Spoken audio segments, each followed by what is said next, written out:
뻔뻔한 저희 시어머니 때문에 얼마 전엔 경찰까지 찾아오고 아주 난리도 아니었어요. 큰 집안 싸움으로 번질 뻔했지요. 친정에서는 사돈 알기를 얼마나 우습게 알아서 저러는 거냐며 저한테 이혼까지 생각해보라고 할 정도로 기분이 상해 있었죠. 지금은 어찌어찌 잘 해결이 되긴 했습니다. 시어머니 때문에 풍파가 있긴 했지만 솔직히 이혼까지 해야 하나 싶을 정도로 저랑 남편 두 사람 사이에는 그렇다 할 문제가 없었거든요. 아직도 친정 부모님은 앙금이 남아있는 것 같긴 하지만 그래도 일이 해결되었고 당사자인 제 동생 또한 이젠 괜찮다고 하니 잘 해결되어서 참 다행이구나 싶기도 해요. 게다가 다른 건 몰라도 이번 일을 계기로 시댁과 거리를 두게 된 지금 며느리인 제 입장에서는 오히려 편하기도 하고요. 그리고 남편이 원래도 저에게 잘하긴 했지만 이번 일로 제 동생이며 친정 부모님께도 더 잘하게 되었고요. 결과적으로는 다 잘 됐구나 그렇게 생각하려고 합니다. 신혼 때 신혼집을 시댁과 엄청 가까운 곳으로 구했어요. 차로 10분이면 도착할 거리다 보니 원치 않아도 시어머니와 마주치는 일이 많을 수밖에 없었습니다. 애초에 시댁과 가까운 곳에 신혼살림을 차린 게 잘못이긴 했지만 그 당시에는 그쪽에 신혼집을 구하는 것보다 더 좋은 방법이 따로 없기도 했어요. 아무튼 그 덕분에 제가 여러모로 고생을 했어요. 결혼 준비할 때는 전혀 눈치도 못 챈 시어머니의 본성 때문에 말이죠. 맘고생은 물론이고 몸도 같이 고생을 했어요. 아무래도 거리가 가깝다 보니 시도 때도 없이 찾아오는 시어머니를 막을 방법이 따로 없었거든요. 신혼 때 시어머니가 혹시나 너네들 출근해서 집에 없을 때 무슨 일이라도 생기면 어쩌냐며 신혼집 비밀번호를 물어왔어요. 그땐 별다른 의심 없이 무슨 일이 벌어질지도 모른 채 비밀번호를 알려드렸죠. 그걸 시작으로 시어머니는 시도 때도 없이 신혼집에 들락날락 하셨어요. 저희들 출근해서 집에 없을 때도 자주 찾아왔습니다. 말로는 저희 맞벌이 하느라 바쁜데 밀린 집안일 좀 도와주겠다 하고 오신 거였는데 집안일을 도와준다기보단 며느리 꼬투리 잡을 거 뭐 있나 확인하러 찾아오셨던 거나 마찬가지였죠. 맘먹고 제 흠을 잡으려고 찾아오시는데 남편이 중간 역할을 잘해줬어도 역부족이었습니다. 뭐 하나 건덕지만 있으면 그 길로 저희 퇴근할 때까지 집에 눌러앉아서 퇴근해서 지친 저를 붙잡고 살림하는 법 알려준다며 이것저것 지적을 하고 잔소리만 잔뜩 늘어놓고 집에 돌아가곤 했었죠. 한 번은 냉장고 안에 제가 해놓은 반찬을 보고 음식 맛이 뭐 그러냐며 그걸 가지고 잔소리를 했어요. 제 딴에는 언제까지 반찬 사 먹고 외식하고 그럴 수는 없으니 나름 노력해 본 거였는데 그걸 가지고 며칠 동안 잡들이를 당하니 열심히 해보려는 마음도 쏙 사라지더라고요. 그래서 다시 처음처럼 반찬 가게 반찬을 사다가 쟁여놓고 그랬는데 그 후엔 또 우리 아들 뼈 빠지게 일하는데 조미료 투성이에 몸에도 안 좋은 가게 반찬을 먹이냐며 그걸 가지고 잔소리를 하셨고 그 덕에 냉장고는 싹 다 비워버리고 집에 돌아오는 길에 남편과 만나 외식을 하고 들어오고 그렇게 했네요. 집이 가깝다 보니 장 보러 갈 때마다 저희를 불러내서 대신 계산시키는 것도 부지기수였어요. 그걸로 저희 밑반찬이라도 해주셨다면 그걸 불만이라고 하는 제가 나쁜 사람이겠지만 아들 끼니 걱정하시는 분치고 저희한테 콩나물국 한 번 끓여주신 적이 없던 게 저희 시어머니였습니다. 한 번은 이대로 못 견디겠다 싶어 시어머니 모르게 비밀번호를 바꿔버린 적도 있었죠. 물론 일주일도 안 돼서 시어머니에게 다시 비밀번호를 알려줘야 했습니다. 밤낮이고 찾아와 문 두들기며 큰소리 내시고 이웃분들께 민폐를 끼치는데 다시 알려주지 않을 수가 없었어요. 이 지경까지 오게 되니 잘 버티고 있다고 생각했던 제가 먼저 무너지게 되더라고요. 그나마 남편이 중간 역할을 해준다고 노력은 했지만 그것도 소용없을 정도로 제가 스트레스 때문에 고생을 했어요. 그나마 남편이 그 정도 해줬기에 버텼다는 생각이에요. 남편 아니었으면 아마 진작에 무너지고도 남았을 거예요. 아무튼 더는 남편도 이 상황을 두고 볼 수 없었나 봐요. 그냥 자기가 출퇴근 더 힘들게 하면 되는 거 아니냐 하며 그냥 집 내놓고 하루빨리 시어머니 곁을 떠나버리자고 먼저 제안을 해왔습니다. 저도 웬만하면 그냥 참겠다고 했었겠지만 정말 마지막까지 와있던 상황이라 남편 제안을 받아들이고 그 주에 곧바로 부동산 찾아가 집을 내놨습니다. 어찌어찌 운 좋게 집이 생각보다 빨리 나가게 되면서 시어머니도 모르게 이사를 나갈 수 있었죠. 이사 가는 날 시어머니가 어떻게 부모한테 말도 없이 이사를 가냐며 난리법석을 떠셨지만 이미 팔려버린 집인데 별다른 방법이 없었으니 금방 포기하셨어요. 그렇게 시어머니와의 길고도 짧은 악연은 끝나는가 싶었어요. 시댁 근처에서 떠나버리니 삶의 질이 말할 것도 없이 좋아졌죠. 그렇다고 시댁과 연을 끊고 지내게 된 건 아니고 명절 때나 생신 때는 당연히 찾아가고 그랬지만 일주일에 3-4번 보는 것과 비교해 본다면 1년에 3-4번 찾아뵙는 게 비교할 수 없을 정도로 좋은 상황이었으니 저도 그간 쌓인 악감정은 금세 풀어버릴 수 있겠구나 싶었죠. 이사가고 몇 달간은 오히려 저도 시댁에 제 나름대로 평소보다 더 잘하게 되더라고요. 그런데 제가 모르던 문제가 하나 있었으니 그건 제 동생이었어요. 제 동생은 대학교 다닐 때부터 쭉 카페에서 아르바이트를 해왔고 그러다 보니 자연스럽게 진로를 그쪽으로 정하게 되었어요. 관련 자격증도 취득하고 하면서 카페를 하나 창업해보겠다고 알아보고 있던 와중이었습니다. 그 시기가 저희 결혼할 시기랑 맞물렸던 상황이었고 저희가 신혼살림 차리고 살다 보니 이쪽이 주거단지 규모에 비해 경쟁도 많이 없고 어쨌든 언니인 제가 가깝다 보니 어떻게든 도움이 될 수 있지 않겠나 싶어서 저희 동네를 소개시켜줬고 동생은 저 하나만 보고 거기다가 카페를 창업하게 되었던 거예요. 동생한테 저희 동네를 소개시켜줄 적에는 저희도 그 동네에서 못해도 5년은 더 살지 않겠나 하던 상황이었죠. 그런데 시어머니와의 불화로 저희가 급하게 이사를 나가게 되면서 동생 혼자 그 동네에 남아버리게 된 상황이 돼버린 거였어요. 그 상황을 두고 동생은 저를 원망하거나 하지는 않았어요. 동생도 주변 상권을 조사해보니 저희 말처럼 경쟁도 거의 없었고 카페가 잘 될 거라 어느 정도 확신을 했던 상황이었다고. 저희가 살고 있지 않았어도 이 동네를 알았다면 응당 이쪽에 창업을 했을 거라고 미안해하지 않아도 된다고 해왔어요.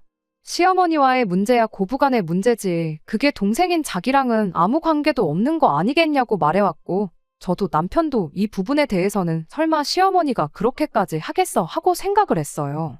저희가 또 한 번 시어머니를 과소평가했던 거였죠. 앞서 말씀드렸던 것처럼 이런 상황을 얼마 전까지는 전혀 모르고 있었어요. 동생은 장사가 엄청 잘 돼서 조만간 갑부가 될 것 같다는 식으로 이야기를 해왔기도 해서 시어머니랑은 아무런 문제가 없는 거구나 다행이다 하고 생각하고 있었죠. 그런데 사실은 그게 아니었던 거예요. 동생이 몇 달 동안 버티고 버티다 못해 얼마 전에 저한테 먼저 연락을 해왔어요. 문제는 뭐 말 안 해도 뻔하죠. 저희 시어머니 때문이었습니다.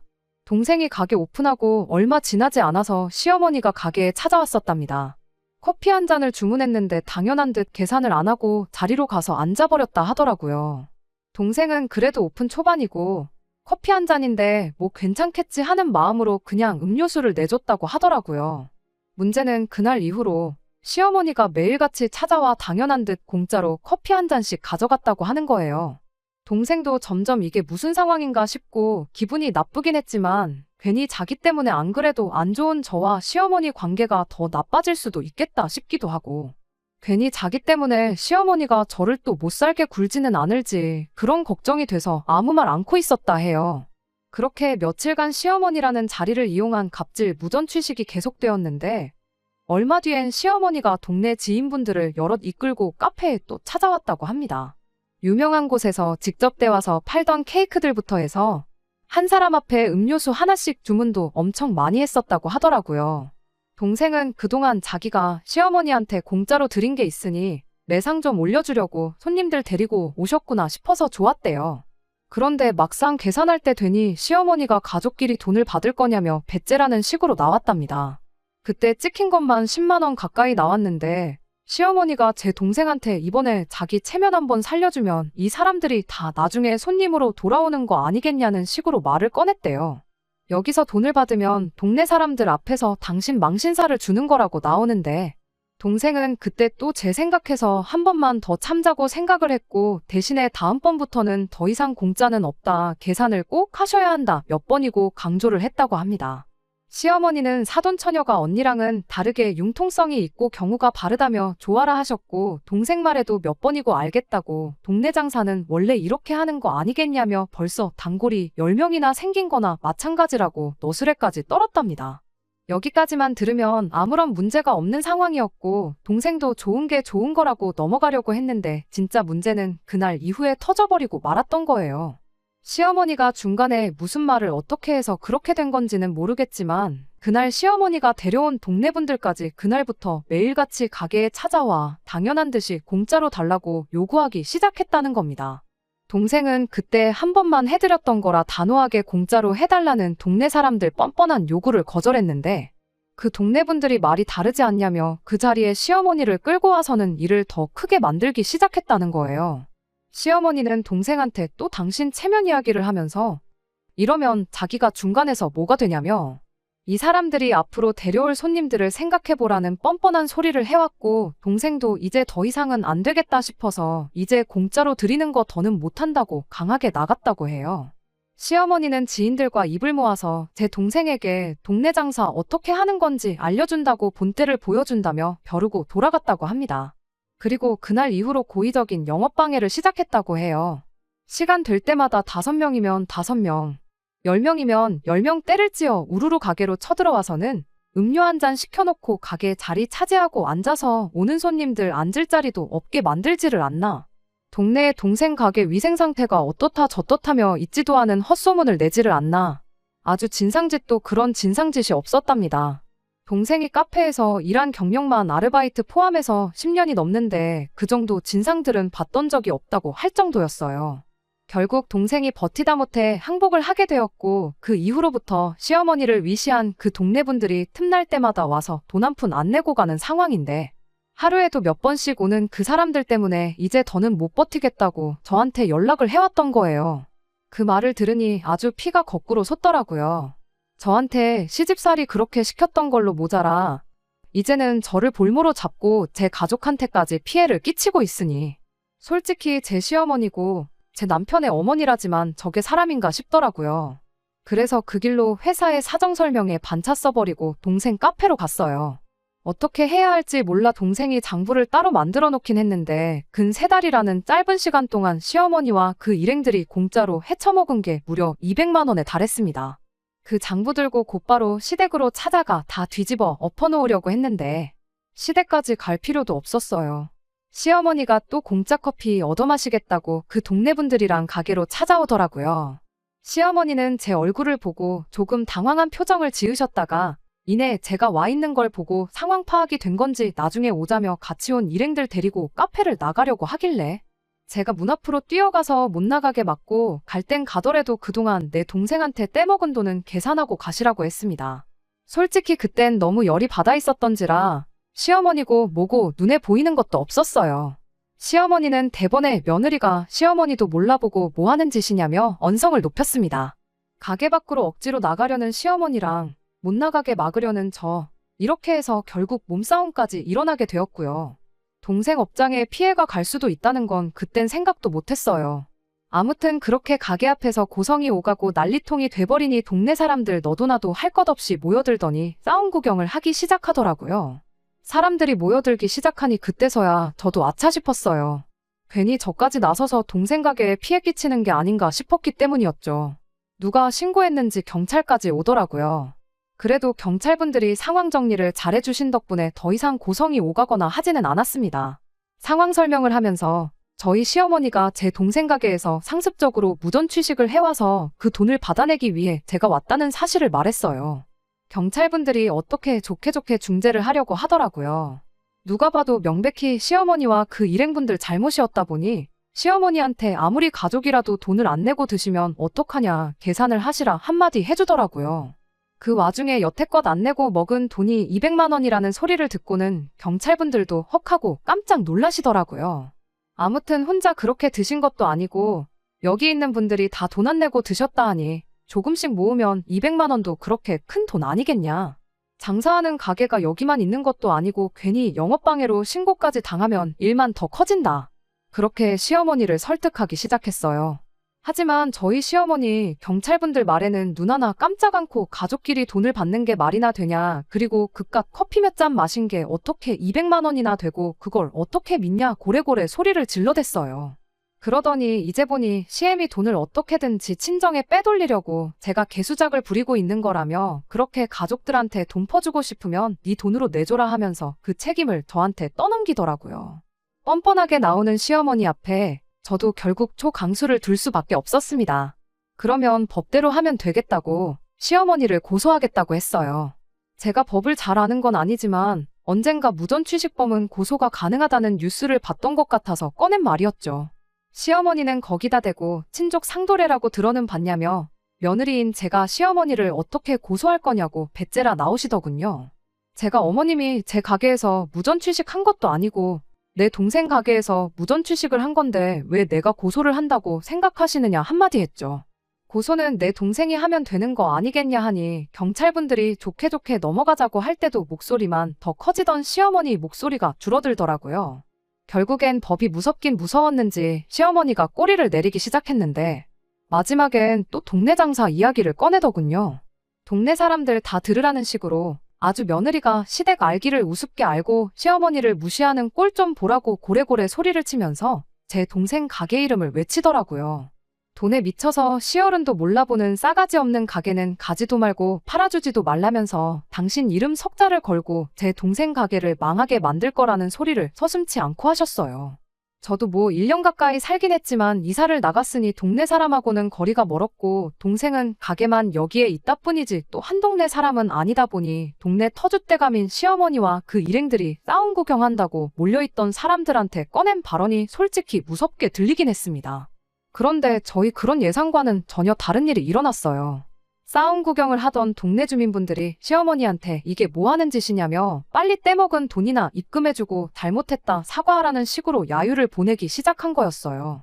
사람 그렇게 안 봤는데 가족들끼리 커피 한 잔을 더 팔아줘도 모자랄 상황에 어디 자식 같은 어린애들 돈을 떼먹는 게 말이나 되냐며 하나같이 입을 모아 시어머니와 그 일행들 욕을 하기 시작했는데 아직 정의는 살아있구나 싶었네요.